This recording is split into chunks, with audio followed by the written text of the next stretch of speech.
Magandang araw mga bata! Ako si Teacher Tessa mula sa Bagong Ilog Elementary School. Ngayon ay pag-uusapan natin ang mga katangian ng isang batang kamangha-mangha.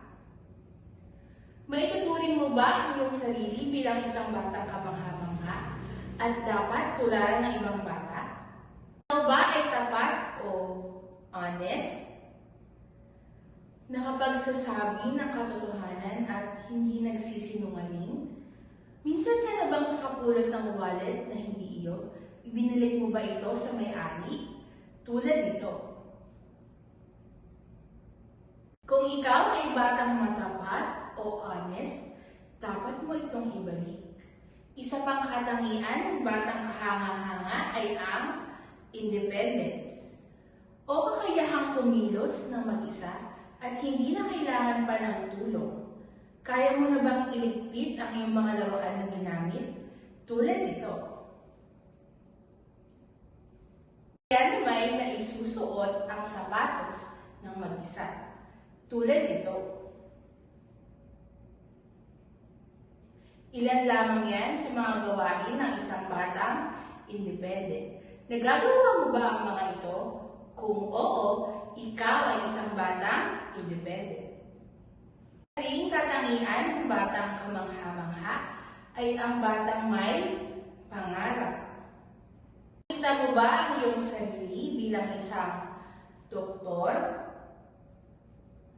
engineer, magaling na mananayaw, o magaling na mga awit, o guro kagaya ko? Paano nga ba natin maisasakatuparan ang ating mga pangarap? Itong lahat ay magsisimula sa tiwala sa sarili.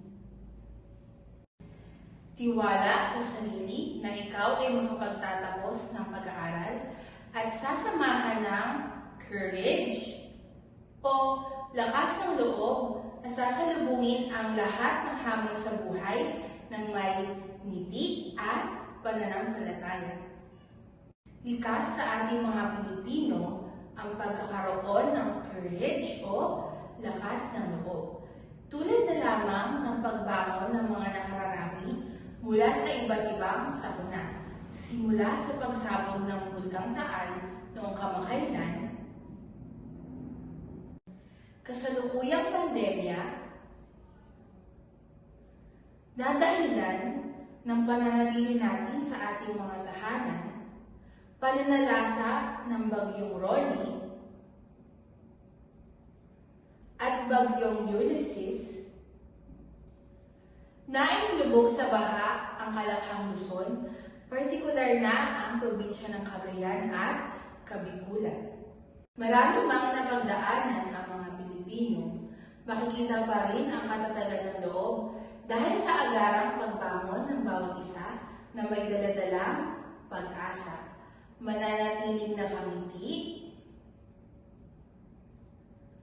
at ipagpapatuloy ang buhay anuman ang hamon na dumating. Ito ang mga katangian ng batang kamangha-mangha at dapat tularan ng ibang bata. Hanggang sa muli mga bata, paalam!